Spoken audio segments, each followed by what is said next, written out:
Hey guys, this is Sam Stathis coming to you live from the Hilton at East Rutherford, New Jersey. We were just at the Meadowlands racetrack where the place is buzzing, getting ready for the Hambletonian tomorrow.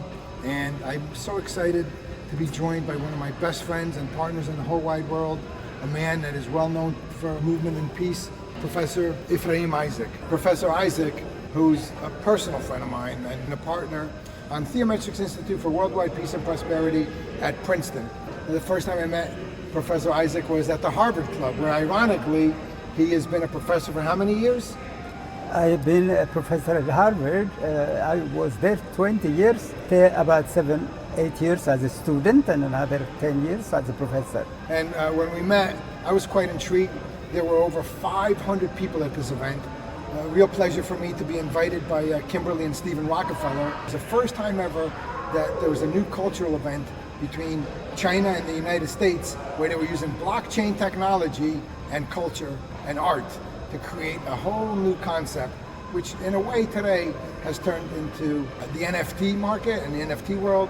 And those of you that know about our blockchain movement, it underpins everything that we do, as does the Institute. But when I met the professor, as I always tell my little sob story when people want to know where I'm from, I tell them I left Greece, I was really poor, we had no shoes on our feet. And then I asked him, where are you from? And he said, Ethiopia. I said, oh. Friendly countries. Certainly a friendly country. And then to put things into perspective of how poor I was, and I was not poor compared to many of the people of the world and certainly many of the people of Ethiopia. We hit it off instantly. The energy in that room, I knew Proffesor Isaac way before he opened his mouth, and he knew me, and we've been friends and partners ever since. You are right. They say in the Hebrew language, min hashamayim, means everything is from above, from the heavens. So our meeting was providential. I do remember, Sam, the wonderful meeting we had. We were both at this very fascinating sculpture exhibit from China, and you were standing there, and somehow or other our eyes connected, and we said hello to each other, and you were with Mr. Rockefeller, I think. So we started chatting, and then we connected right away, and we went downstairs to the Harvard Club, where I'm a member, and we had a nice drink together. And from then on until now, we have stayed together, and I'm very happy that we can work together. Sam and I have agreed to establish jointly, we have in Princeton, the Institute of Semitic Studies, which I'm director for, and he has Institute for Peace and Prosperity. So we have agreed to couple the two and work together. We have a place now in Princeton at 704 Rosedale Road, and I'm really very happy to have met Sam. In a way, when I was growing up, there was a Greek community in Ethiopia. They had a Greek church, and I've been many times at the Greek club. So the Greeks and the Ethiopians were always very, very friendly. Unfortunately, during the Derg regime, the communist overthrow of Ethiopia, many of them had some of the best businesses in Ethiopia, and they had to leave because of that communist regime. But many of them are coming back to Ethiopia now. But historically, Greece and Ethiopia have actually been very, very close friends. As you know, the Ethiopian Orthodox Church and the Greek Orthodox Church belong to the Eastern Orthodox Church community. And from my childhood, I do remember seeing this big, beautiful Greek Orthodox Church in Addis Ababa. So in a way, for me and for Sam to meet is really not out of the way, because I knew when I was a kid that Ethiopia and Greece were very good friends. The then Emperor of Ethiopia, in fact, had a lot of Greek advisors and teachers. So coming around the circle and meeting Sam and saying, he's from Greece, I'm from Ethiopia, let's work together for peace and prosperity and for the promotion of language, literature, as our institute does. Here I have examples of a bunch of journals which we publish, called Journal of Afro-Asiatic Languages. Afro-Asiatic languages are parallel to Indo-European languages, and these journals, they are different issues. I have articles myself in this about the Ethiopian interpretation of the Book of Enoch. The Book of Enoch is found incomplete only in the Ethiopian language, and there are 10 chapters in the Greek language. So, Sam, I'm very pleased to offer you this. I appreciate that. Professor Isaac, he's been working on a series of books that I want to talk about a little bit. And one of the things that he was just about to publish, and after he tells you about the book, I'm going to make a special request out there to the publishing community, that reminding you that Professor Isaac has been nominated for 2 Nobel Peace Prizes in the past, and he's nominated again. So you're lucky to be watching this interview. We are all very lucky to be watching this interview. Let's not take it for granted.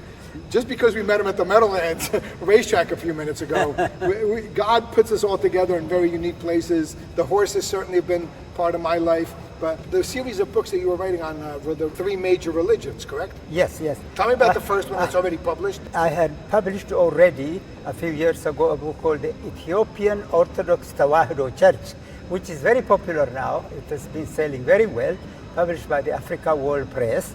I am also planning to write a book called Judaism, a history of Jews in Ethiopia, and then a history of Muslims in Ethiopia. Those are books which I've almost completed, but I need publishers to go ahead. But most importantly, I'm also going to write a book called Riding on a Mule to Harvard Campus. And it deals with how I grew up as a small child, only riding on mules and walking, and ended up at Harvard, and I got my first Bachelor of Divinity and PhD, the first Ethiopian to get a PhD from Harvard. And then I became the first professor of African and African American studies, and also a founder of that department. And so therefore I want to write a book that is an account of my life coming to Harvard, going to school there, the divinity school, the graduate school, being a professor there, and then how I ended up there, and my role. Harvard University every year now gives a prize called Ephraim Isaac Prize for Excellence in African Studies. You can Google it. You can find under my name. We're going to put a link to this at the end of this video, because not only am I making a shout out and a call to action for the publishers out there. If you're lucky, we will work with you, because this is going to be also a documentary. This is the American dream unfolding before your very eyes, where you get a poor barefoot boy from Ethiopia riding to Harvard on a mule, and a poor white boy from Greece coming barefoot to America and living the American dream. And now we combine forces with Queen Diambi from Congo Republic and the African descendants of Brazil, and the 3 of us represent 4 different continents. It's kind of mind-blowing, right? We shall be cooperating to promote education, knowledge, and to promote peace. If in this world we do not have knowledge, then we cannot move forward. And knowledge is very, very important. But then peace is the foundation. In Hebrew language, it says the world stands on 3 things: truth, peace, and justice. And peace is the biggest pillar, because if that pillar falls, then there will be no peace, no truth, no justice. So I am very, very pleased that we found each other to collaborate on promoting peace in the world, as well as combining it with knowledge and study. Right now we have another book we are publishing, which is a collection of interviews about Ethiopian history, culture. I think there may be one about the Greeks in Ethiopia. But in any case, this is really fortuitous, and may the Almighty God bless our effort. May the road we're starting to move forward become a blessed road, not only for our sake, but for the rest of the world, for our brothers and sisters in Ethiopia, in Greece, in Europe, in America, for all black and white people all over the world. Because it's very, very important that there is peace in the world. If no peace, we cannot go anywhere. Even economic development doesn't mean, like Ethiopia was thriving some years ago so well. Now we have a war going on and everything has fallen apart. So if there is no peace, no development. In fact, the organization I run in Ethiopia also is called Peace and Development Center. And here in America, we have a branch called Peace and Development Center International, which is also connected to the Institute of Semitic Studies. So what can I say? May the Almighty God bless our effort. We can continue to dialogue. We can continue planning something big that will be beneficial to to Ethiopia, Greece, and the rest of the world, America also, where we live.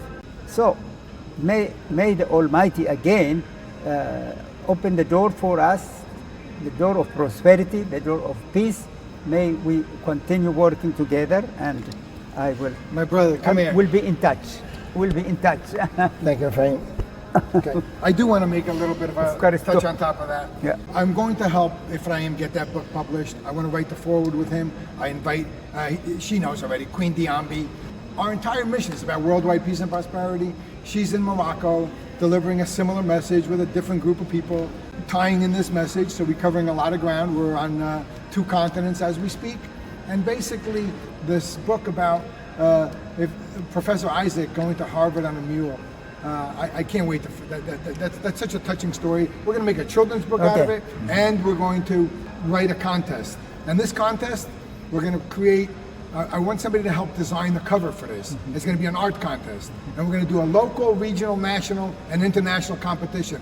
All of the money is going to go toward the Ethiopian cause for this particular book. It's been Professor Isaac's life mission to bring peace and prosperity to the world.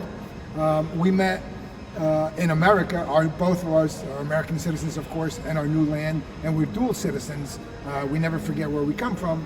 And we've announced today that I'm in charge of building a new Olympic park in ancient Olympia, Greece. There has been no competition in ancient Olympia since antiquity, and one of the very first ones is going to be about this cover. Whoever wins this competition will not only get their art on the cover, I will guarantee them a full-time job at one of our art schools. He and I are both professors, as is Queen Diambi. We're looking for interns for this summer, for right now. We're looking to hire full-time people to work directly for the 3 of us, Professor Isaac, myself, and Queen Diambi.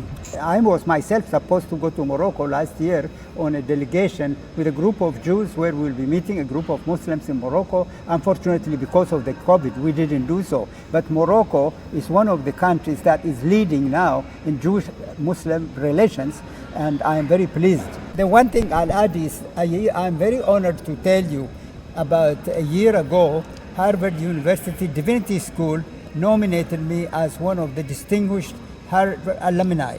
And the distinguished Harvard alumni, I got a prize, which is for my work about both peace and my contribution to education. I have a big, beautiful plaque now from Harvard, which says Distinguished Alumni Award.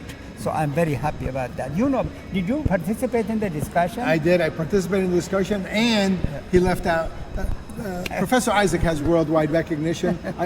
Tell him real quickly about your recognition from Sweden, that little tiny... Oh, yeah. Yes, for the work of peace that I do, I was knighted by the King of Sweden as the Knight of the Polar Star. So I am Polar Star. Thank you very much. Can't make this stuff up. How does it get any better than that? So we love you guys. Stay tuned. You have no idea which way harness racing and the Olympics are going to turn in our movement for worldwide peace and prosperity. Love you all.